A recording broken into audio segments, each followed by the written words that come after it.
Hey guys, Tyler here with Revvin Reviews. So today we're going to be talking about a interesting topic. It's going to be talking about racing. So as many of you guys know, I'm not necessarily a big race guy. I don't necessarily follow racing at all. But I do think that racing is a cool thing, and I think that it takes a lot of skill. It's probably one of the most skilled sports out there. I don't think people realize how much it takes to race. It's physically draining. It's mentally draining. You have to know what you're doing. You can't just go out there and jump into a car and rip it around the track and do some crazy times. You actually have to know what you're doing. And once you start to grow an appreciation for cars, you start to grow an appreciation for racing, because you can have a high performance car all you want, and you can use it, but to use it to its full potential is something that's great. And really, I applaud people that are able to do that, when they're able to take a Ferrari 458 Italia and not use it like somebody using a Corvette, but use it like somebody using a Ferrari 458 Italia.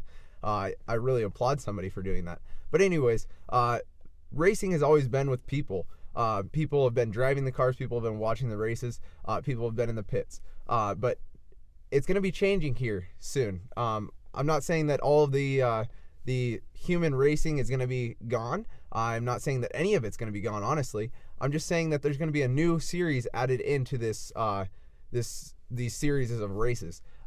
So we've added in this thing called Formula E. It's basically a formula, like a Formula One sort of deal, but instead of using gas motors, they're using electric motors, all electric, and it kind of makes a weird different formula, if you will, or a different series when it comes to racing. But they're changing it up again and adding a complement, I guess you could say, to this Formula E racing. So there's a company that has been producing this thing called the ROBO car. Basically, it's a robot. It's a completely robotic car. It's the regular size of a car. It looks kind of like a shorter version of a Miata or something of that sort. But it's a regular like size car, and it's all autonomous basically. So when it gets into statistics and stuff, we aren't quite sure what it is. We know a couple of things that the developers have told us about it. They actually did a test run with two of the prototypes, I guess, if you will, on a track, and that was back earlier in 2017, so probably in January sometime. But we do know a couple of things. So first off, we know that there's going to be, or that these cars specifically weigh 2,150 pounds. So that's very, very, very light. But to put it into perspective, a Formula One car weighs 600 pounds less than that. So you're talking about 1,550 pounds compared to 2,150 pounds, which is quite a bit. That's actually honestly a lot when it comes into racing, and when it comes into any car, 600 pounds is quite a bit. And then also we're talking about length and width. They have released that it's about 189 inches long and 79 inches wide, which, to put that into perspective, it's a little bit longer and a little bit wider than a LMP1 car or a Le Mans prototype car. It's that also plays a couple features into it with the wheelbase and how it handles and stuff like that. But another thing that we know is that they're going to be having these 4 electric motors in it, so it's going to be an electric car. 4 electric motors in it that are 300 kilowatt hour motors, one on each wheel, and so it's going to be basically a 4-wheel drive car, powered all by electricity. The electric battery, if you will, is going to be 540 kilowatt hours, and that's going to be able to power all 4 of the wheels, and it's going to be able to honestly propel them upwards towards 200 miles an hour. They don't know how fast it can get, but they're saying it's going to be close to, if not at, 200 miles an hour, which is insane to think that nobody's driving it, and it's basically a RC car, if you will. Not even an RC car. It's like, we'll just use the illustration of an RC car. It's an RC car going 200 miles an hour. That's the full size of a car. So it'd be like me strapping up all these cameras, or honestly taking a Tesla and just saying go, and it hits 200 miles an hour down a straightaway, which is with nobody in it, which is insane. But so then this is where it gets quite interesting. And guys, honestly, I have a list because this is way too much stuff to remember. I honestly can't remember this. My brain won't let me. So when it comes to the visual of these cars, because mind you, they're completely autonomous. They're not controlled by an RC or like a RC controller or anything like that. They aren't controlled by a person at all. They make their own decisions, which is quite creepy. And but I trust them, and I want to see what these are going to do. So I'm going to be reading this. Just keep in mind that. But they're going to be powered by a supercomputer that's able to make 24 trillion, yes, 24 trillion decisions every second. 24 trillion. I don't even know how many zeros that is, but that's a lot. Because it goes million, billion, trillion. So let's see. It's a lot. I'm not going to count it. That's going to take too much time. Anyways, 24 trillion operations or decisions per second. And it's the name of that supercomputer is the NVIDIA Drive PX2. So it's NVIDIA Drive PX2, which is, from the sounds of it, it sounds like it's going to be a crazy computer, and it's going to be able to propel this car and it's going to be able to propel this car to speeds that nobody has even thought of when it comes to an RC or an autonomous car, if you will. And then when it comes to autonomous, you're obviously thinking, what kind of sensors are they using? How are they making this completely autonomous? Because obviously you can't just take a car and say, hey, go there, and it'll just start driving. It has to have not only the computer, but other components to let it know what its surroundings are and help it to make those decisions. So when it comes to the decision making, it uses these different components. So it has 5 LiDAR detectors, LiDAR sensors that are able to tell distance and things of that sort, as well as 2 radar sensors. It has 18 ultrasonic sensors, 2 speed sensors, 6 AI cameras, which all of that to say, it provides 360-degree awareness. So not only does it provide a 360-degree camera view, but it also provides awareness. So using all those different sensors, the LiDAR, the radar, the ultrasonic sensors, that allows it to be able to make all of those decisions without any human help, which is quite crazy.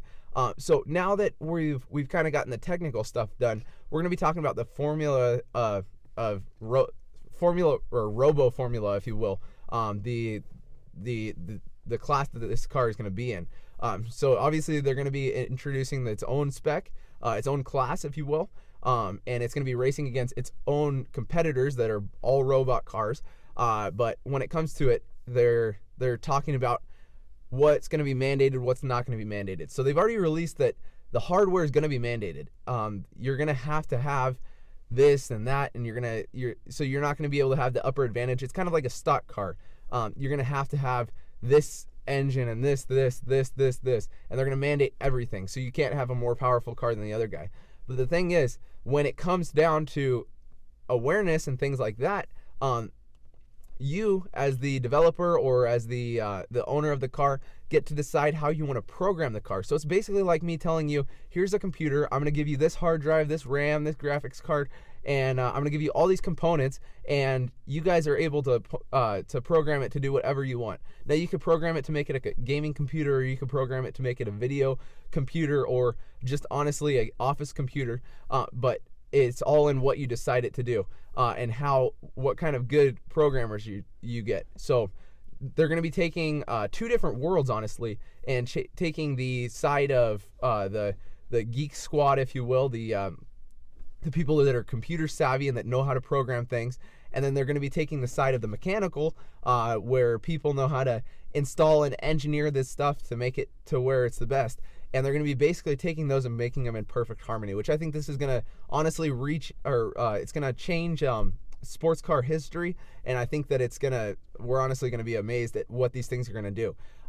When it comes to the pros of this, I think that the pros are definitely that there's going to be no fatalities from it unless the car goes off the road and injures somebody in the crowd. But other than that, there's going to be no driver fatalities because there is no driver.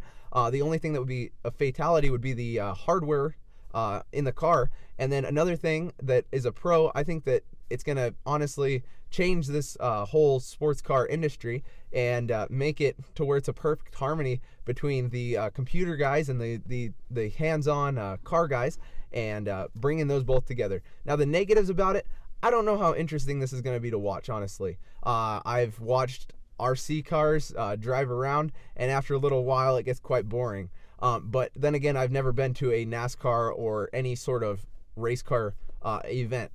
So I don't know how interesting it's going to be. And then another thing is, since it's a new formula, if you will, a new series, it's gonna have a lot of kinks and stuff at the beginning. But I think once we get all those kinks and stuff rolled out, I think it'll be good. Now let me end the video with this. I know this is a little bit of a longer video, but I had a lot of information to give you guys. So let me end the video with this. They're not for sure when this series is going to start. Obviously, we're in the 2016-2017 series right now, the race series. This is the season. But the 2017-2018, I don't think that it's going to be coming in there. There's a lot of logistical stuff behind racing, a lot of stuff that they have to get planned out, legal stuff, and things of that sort. They have to get certain circuits set up for this. They have to find out safety tests and all this kind of stuff to make sure that you as the viewer or that you as the fan are safe in the stands and things like that, and also to make sure that all of the teams have a fair advantage altogether, and that when it comes to the money and stuff like that, that all of that gets delegated to where it needs to go. So I don't think it's even coming in the 2017-2018 series, but I do think, I honestly could think that the 2018-2019 series is when this will be introduced. I really have a strong feeling about that. And so anyways, on that note, I want to ask you guys this. What do you guys think of this RoboCar series, if you will? And do you guys think you'd like to watch it? You'd enjoy watching it? And then what do you think about the hybrid, if you will, of computer guys and car guys meeting together to make this race happen? So I want you guys to leave that in the comment below, or give it to our social media accounts. And on that note, guys, have a great day.